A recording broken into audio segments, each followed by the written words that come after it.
Hello, Chipmunk and Chipette fans. My name is Grandy Tamayas, and welcome back to another installment of Alvin and the Chipmunks Elaborations. For today's topic, I want to discuss what I think is an underappreciated aspect of the Alvin and the Chipmunks cartoons, and really cartoons in general, that being the voice acting. As a teenager, I had a fascination with voice actors since I would often see their names appear in the credits of multiple different shows, and I noticed similarities in the voices of the characters that they played. But when I applied those observational practices to Alvin and the Chipmunks, I was quite surprised by a few things. For one, in English language media outside of the movies, the Chipmunks and Chipettes were never voiced by celebrity actors or professional voice actors. They were always voiced by a member of the Bagdasarian family that created them. Second, and this is more in regards to the 80s series, I was quite surprised at how many big-name voice actors that I already knew of were involved with that show. But I'll get to that in due time. Third, when the CGI series came around, there were almost no actors besides the Bagdasarian family who I knew of because there were almost none. So I thought it'd be a good idea to go through each incarnation of the franchise and highlight some of the people who have lent their talent and talk about the characters they played. First up is the Alvin Show, and who better to start with than the man, the myth, the legend, Ross Bagdasarian. Having been a singer and actor prior to creating the Chipmunks, those talents lent themselves well to when it came time for them to make their animated debut. David Seville was a self-insert, so Ross didn't need to do anything complicated with that character when it came to voice acting. Phew, it was a narrow escape. Now will you stay here and keep out of trouble? Alvin, Simon, and Theodore, on the other hand, were voiced with a few subtle differences in their voices at half speed, and then played back at double speed for their normal talking and singing pace. What'll we do? I don't know. What do you wanna do? I don't know. In addition to the main four characters, Ross also voiced the recurring character, Sam Valiant, who, in contrast to how the Chipmunks were voiced, was actually Ross Bagdasarian's voice sped up only halfway. Check confession is good for the soul, boy. Cooperate and the law will be lenient, remember. Anything you say may be held against you. Prior to the Chipmunks, Ross had several acting roles in Hollywood, but they were very minor and some weren't even credited. Such as his appearance as a singing prisoner of war in the 1953 war film Stalag 17. Though one role that he was slightly more known for was as the piano man in the 1954 Alfred Hitchcock film Rear Window. This role ended up having an impact on the franchise much later on, as the 2015 series episode What a Gem was based on the plot of Rear Window.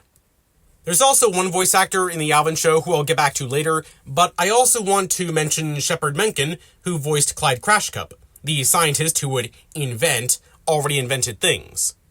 Shepard also had a history of playing minor roles in film as well as TV shows, but had much more experience voicing in animation. Apparently he was Dr. Doom in Spider-Man and His Amazing Friends, and he's credited in a few episodes of The Jetsons. Shepard would also voice miscellaneous characters in the 80s Alvin and the Chipmunks cartoon, but only in the first season. Speaking of the 80s, let's move on to that era. But before we get to the TV series proper, we have to talk about the 1981 Christmas special, A Chipmunk Christmas. This was the first time the Chipmunks had appeared on television after the death of Ross Bagdasarian. So the roles of David Seville, Alvin, and Simon were recast with his son, Ross Bagdasarian Jr., who has maintained these roles for all animated versions of the characters since. His wife, Janice Carmen, would take over as the voice of Theodore in order to capture the sweet and innocent nature of the character that she helped to reinvent him as. Janice did have some work in film prior to the Chipmunks franchise, having appeared in two 70s exploitation movies called Switchblade Sisters and Slumber Party 57. I've never seen these movies, but I'm guessing these films are definitely not for kids, which is why I've been actively avoiding mentioning them on Elaborations until now. But getting into the series proper, this is where we see a lot of the bigger name professional voice actors who are the reason I wanted to make this video. From the Ruby Spears seasons of the 80s series, the voice roles of miscellaneous characters were done by voice talent such as, to start with, Tress MacNeille, who was credited in 42 episodes according to IMDb, and is known for her work in animated franchises like The Simpsons, where she's done various roles including Agnes Skinner. She's Dot from Animaniacs. Apparently she's also Daisy Duck in a lot of modern Disney stuff. Another Disney thing she's known for is the Chip and Dale Rescue Rangers series, where she voiced Chip and Gadget. As far as notable and memorable one-off characters she played in Alvin and the Chipmunks, Tress voiced Missy Snootson from the episode My Pharaoh Lady. That's really the only named character I can think of off the top of my head. Another commonly occurring voice actor from this period of the show was Peter Cullen. That is a nice truck behind him. Cullen has voiced a wide range of unique and interesting characters, such as Eeyore from Winnie the Pooh, Monterey Jack from the aforementioned Chip 'n Dale Rescue Rangers. He's Thaddeus from Invincible, and he's done creature vocal effects such as the jungle hunter Yautja from the original Predator film. Though he is by far most well known for his work in the Transformers franchise, where he was the original Generation 1 voice of Ironhide, as well as, you knew already, he's Optimus motherfucking Prime! The time for the battle approaches. Autobots, transform! Nuff said. As far as roles he did in Alvin and the Chipmunks, I can't think of any specific ones he did. He might have been this guy that Alvin steals a hat from in the episode Hat Today, Gone Tomorrow, and or Tara Marie's father in Snow Wrong, which is the episode right after. Don't quote me on either of those, but his name is listed in the credits of that episode pairing. Which reminds me, Nancy Cartwright was another frequent voice in the first 5 seasons. She's best known as the voice of Chucky from Rugrats, Bart Simpson, and Rufus the Naked Mole Rat from Kim Possible. Knuckle. But in Alvin and the Chipmunks, she voiced Ava from The Chipette Story, a rather memorable character for being a rival to the Chipettes' original caretaker, Olivia. She also voiced the aforementioned Tara Marie in Snow Wrong, and went on to voice the Arabian prince who wanted to marry Brittany in the Chipmunk Adventure. Earlier I mentioned there was a voice actor from the Alvin Show that I wanted to talk about because she also voiced 2 really important characters in the 80s series. June Foray, who is best known for voice roles such as Rocky from Rocky and Bullwinkle, Jokey Smurf, and Granny from Looney Tunes, voiced Daisy Bell in The Alvin Show, Miss Grudge in the aforementioned The Chipette Story, and the Chipmunks' mother Vinny in the 1985 special, A Chipmunk Reunion. For those of you who have been into the deep lore of this franchise for long enough, you've probably heard of Vinny, but honestly I've been meaning to make a video specifically about her at some point. Unfortunately, June did not reprise the role of Vinny in the character's only other appearance, the season 6 episode, Vinny's Visit, where she was voiced by Janice Carmen. And honestly, I prefer June's voice because it was very soft-spoken and gentle, while Janice's voice for Brittany was a bit too high-pitched, cutesy, and very noticeably similar to Brittany. I'll get into the likely reason why June didn't reprise the role later. To sort of transition into the Chipmunk Adventure and the later seasons of the series, I next want to mention Miss Miller's voice actress, Dodie Goodman. Admittedly, I'm not familiar with a lot of her work, but I know she appeared in Grease as the school secretary, Blanche Hoddle. But Dodie was also known for playing Martha in the 1970s TV soap opera, Mary Hartman, Mary Hartman. Also, I'm not sure why, but the IMDb page for the Chipmunk Adventure lists Dodie as Rebecca Miller, when the character's first name is canonically Beatrice. Not sure if there's some truth to that, although it might be tied up in another mystery involving the character appearing in that film, but that's a discussion for another day. Among the career voice actors in the Chipmunk Adventure, there was Charlie Adler, who voiced Claudia and Klaus's butler Mario. He's best known for roles such as Buster Bunny from Tiny Toon Adventures, Cow and Chicken, as well as the red guy from that show. And in the Michael Bay Transformers films, he was the voice of this chicken-legged mechanical Dorito that bears the name of Starscream.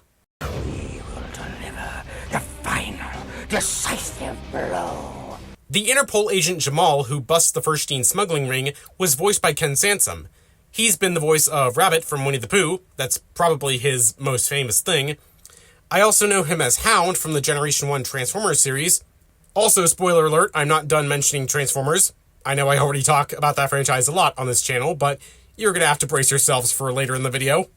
I mentioned Claudia and Klaus Furstein, though I'm not familiar with the on-camera work of their actors, who are Susan Tyrell and Anthony DeLongis, respectively. Susan's most notable role was probably Oma in the 1972 film Fat City, for which she was nominated for an Academy Award for Best Supporting Actress. Anthony DeLongis, meanwhile, has a much more interesting filmography, in my opinion. None of these I've seen, but he's apparently been in Star Trek Voyager, the original Masters of the Universe film, which, funny enough, is getting a remake soon. He was also in Roadhouse, and he's done a lot of work as a physical trainer for actors doing sword and whip work in other films and TV shows. For instance, he trained Michelle Pfeiffer to use a bullwhip for her role as Catwoman in Batman Returns, and did the same for Harrison Ford in Indiana Jones and the Kingdom of the Crystal Skull. Speaking of Indiana Jones, Anthony later appeared on Mythbusters in 2015, where he trained Adam Savage and Janie Heineman on bullwhip techniques for their Indiana Jones special. I'd say this was the most fascinating thing that I learned while researching for this video. Moving on to the post-TCA seasons of the 80s show, external voice talent was less prevalent, probably for budget reasons, as Bagdasarian had already spent a lot of money on the film. And this is why I believe June Foray did not return to voice Vinny in Vinny's Visit. So Vinny ended up in the pile of miscellaneous roles that were taken by either Ross Bagdasarian and Janice Carmen themselves, or their production assistant Tom Watkins. Some of Tom's roles included Dave's Uncle Adventure in 2 episodes. In Cadet's Regrets, he was the voice of the Chipmunks' Drill Sergeant Granite, as well as the Eagle hood ornament on the high-tech Jeep in that episode.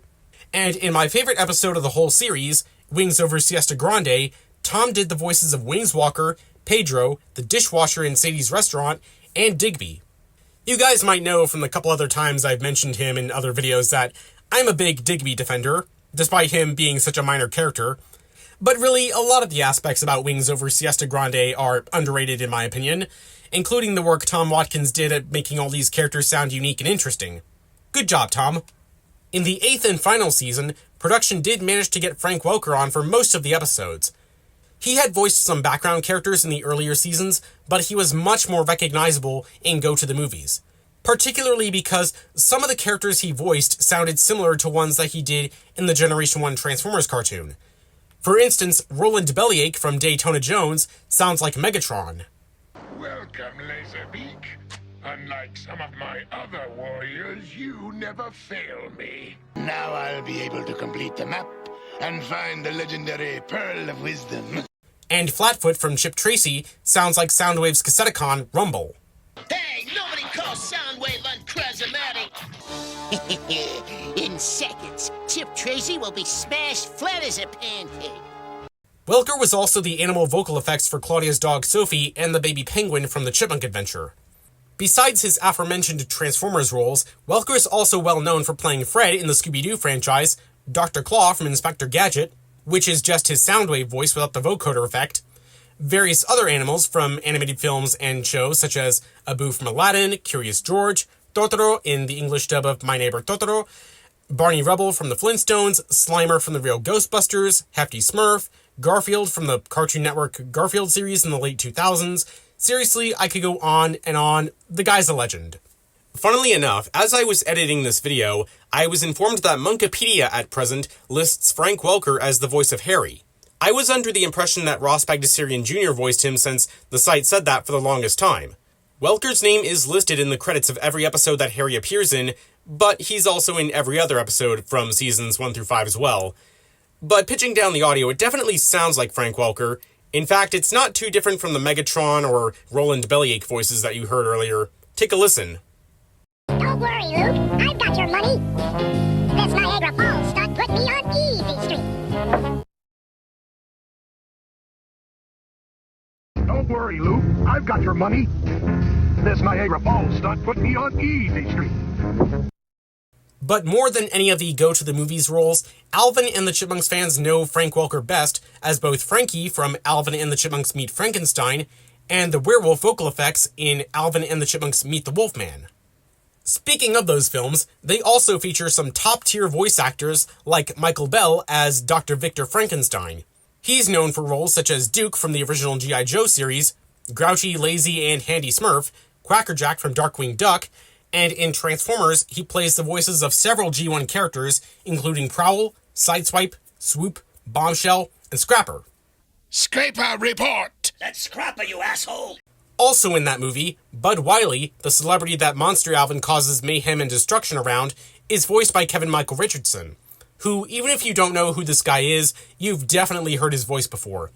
This guy rivals Frank Welker with how much stuff he's been in, which is just about every cartoon from the current century. He's Captain Gantu from Lilo and Stitch, the Shredder from the 2012 Teenage Mutant Ninja Turtles series. Prepare to know why they call me the Shredder.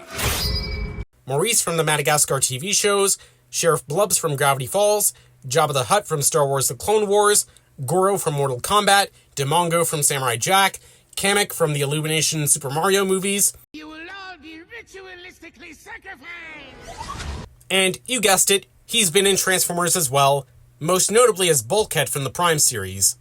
Team Prime knows when to use force and how much to use. Bulkhead, I needed that! Meet the Wolfman was lucky enough to have both Pinky and the Brain as Mr. Rochelle and Lawrence Talbot, played by Rob Paulsen and Maurice LaMarche, respectively. Paulsen's voice is very recognizable, and you may have noticed if you've heard him in the Teenage Mutant Ninja Turtles franchise as Raphael in the 80s and Donatello in the 2012 series. He's also Carl Wheezer from Jimmy Neutron, Yakko from Animaniacs, and Experiment 625, Ruben, from the Lilo and Stitch TV series. At least I'll be ready in case of a sandwich shortage. Besides Pinky and the Brain, Maurice LaMarche is known for having lent his voice talent to the Batman Arkham games as Mr. Freeze, Futurama as Kif, he's Mr. Big from Zootopia, Sam the Toucan from the Fruit Loops commercials, I didn't know that, and Koto from All Hail King Julian. Okay, so I was hoping this would all be one big video, but since I have a full-time job now and less time to edit, I wanted to get this out sooner rather than later, but I've already recorded the next part of this elaboration where I cover the live-action Fox movies, the 2015 series, and what the future holds for voice acting in Alvin and the Chipmunks. Hopefully you won't have to wait too long for that. In the meantime, feel free to let me know in the comments who's your favorite voice actor from the pre-Fox movie era to have lent their talent to this franchise. Don't forget that if you want to follow me outside of my videos, you can join my Discord server or follow me on Twitter. Links to both will be in the description. With all that said, I hope you enjoyed, have a nice day, and thank you for your time.